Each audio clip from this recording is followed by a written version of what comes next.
today's episode, we will be talking about how my divorce led to me being a successful business owner. I actually didn't even want to become a hairstylist. It kind of just landed on my lap.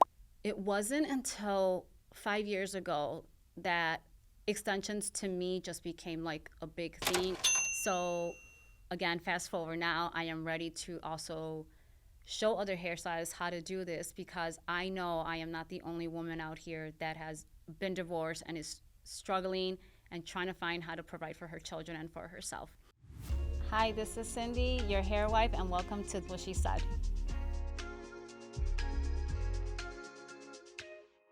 On today's episode, we will be talking about how my divorce led to me being a successful business owner. I am 38 years old and I have been a hairstylist since I was 19 years old. During my marriage and prior to my marriage, I was a hairstylist who would just go into work and not care about my clients. It was not till after I filed for divorce that I needed something to look forward to, something to make me an independent woman, that I started taking my career serious. So let's backtrack to how that made sense to me. I did get married at 21 years old, and when you're 21, you love differently and you think that love is enough, and it's not. And I blame Disney movies for that, for making me think that. But, I was 21 and I was pregnant, and again, we were happy, we were fine. We were younger, our priorities were probably the same. It was not until we were in this marriage that we realized that we were just not compatible at all, and we had to stay together for the kids, which is probably the worst thing that you can do. So once I had filed for divorce, I realized that I need something to look forward to in my life, and that's when I created Hair Thug, because I knew that once I filed for divorce, I did not want to date anybody. I knew that I needed therapy. I knew that I needed to prioritize my mental health, and my biggest battle was, do I prioritize my health or putting my children first? So it was in therapy that I learned that I had to prioritize myself, because I can't fake being happy. My children would read through it and it wouldn't have been a safe thing. So I did that, did therapy. I did a bodybuilding competition. Once that competition was over, Hair Thug was born. And the reason why I chose the name Hair Thug is because, to me, it was a way of being like a hustler and just, trying to build a business. That's what it meant to me, although so many people misinterpret Hair Thug and have a different definition of it.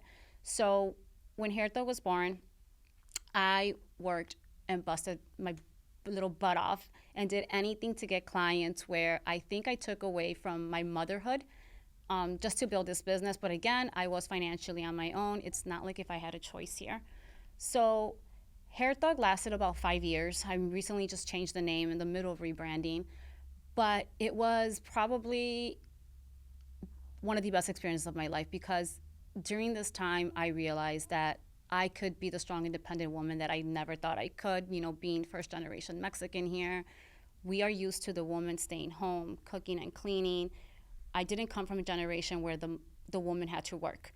That wasn't something that was, again, I didn't grow up with that. None of my aunts did it. None of obviously my mother didn't.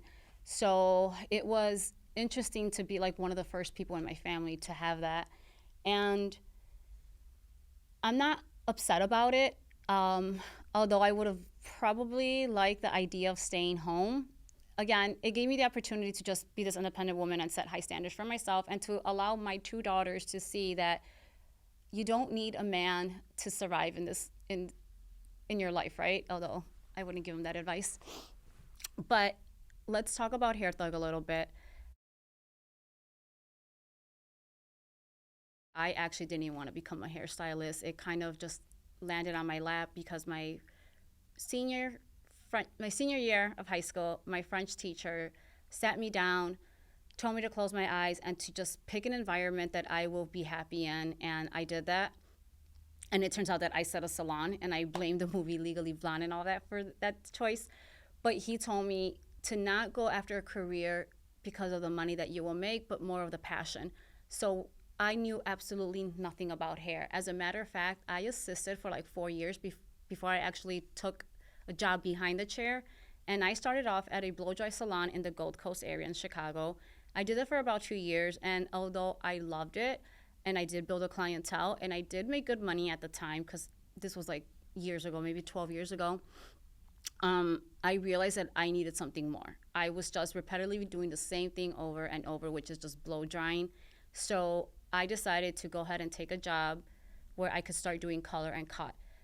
Not feeling confident on how to formulate, I had to just basically fake it till I made it, and I did. I feel like I was always pretty good at picking a salon where other hairstylists were very supportive, and if you know the industry, it's kind of hard to find that because it gets very catty easily. But good choices, good vibes, so that wasn't a struggle. Once I started taking color and cut, I did that for a few years. It wasn't until 5 years ago that extensions to me just became like a big thing. It started blowing up on social media, and I needed to make money. I had to. Like, I have children, I'm a single mom, I was on food stamps at the time, and I was actually very embarrassed of it. But it's okay to tell this story, just hoping to inspire someone that it's okay to do what you have to do to make it, to survive for your family. So I remember I only had $2,900 in my bank account, and the extension class was $2,000. And I remember calling my best friend and telling him, I think I'm gonna take this class, but I don't know how I'm gonna pay my rent next month. And he's like, do it. Just do it, and God will figure out a way.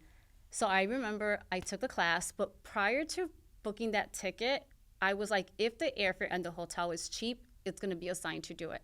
I go on Expedia, and the flight and the hotel is only $175. So I was like, okay, this is it. I have to do it.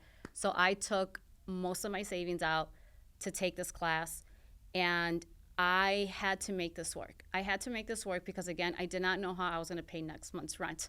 So I flew out to Arizona, took an extension class, came back. I already had 3 models lined up, and I just started promoting extensions from there. And that's what I basically do now. 90% of my books are full of extension clients.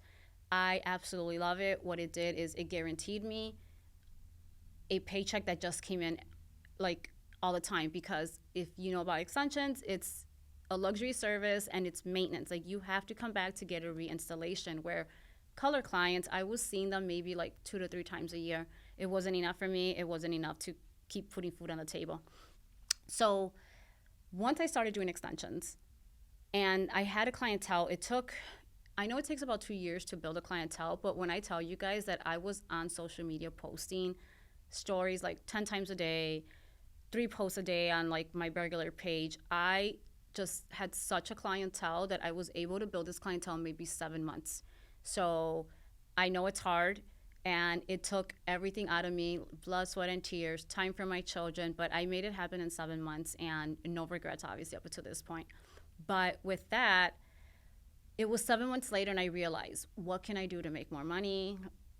Still doing extensions, and that's when I was like, I am going to create my own hairline. And that's what I did a year from my class. And I had to do my research. And not only did I have to do a research, I spent so much money. I should say I invested so much money into finding the right supplier. I finally did, and that's exciting because that was another way of bringing in an income, doing the same exact thing that I'm doing and not taking any more time from my children. So again, fast forward now, I am ready to also show other hairstylists how to do this, because I know I am not the only woman out here that has been divorced and is struggling and trying to find how to provide for her children and for herself. So with all these years of experience that I have, I am so happy to introduce that I will soon be announcing a class where I am going to teach other hairstylists how to create their own hairline as well, to give them the flexibility to make more money and spend more time at home or vacationing, whatever it is that people like to do on their social life. For me, it was spending more time with my children. So that's the luxury I got from it. But it has allowed me, again, to just work smarter, not harder. And I am happy to just share all that, so stay tuned for more details on it. Thank you for listening, and please stay tuned for our next episode with your hair wife. And just remember that happy wife, happy life, bitches.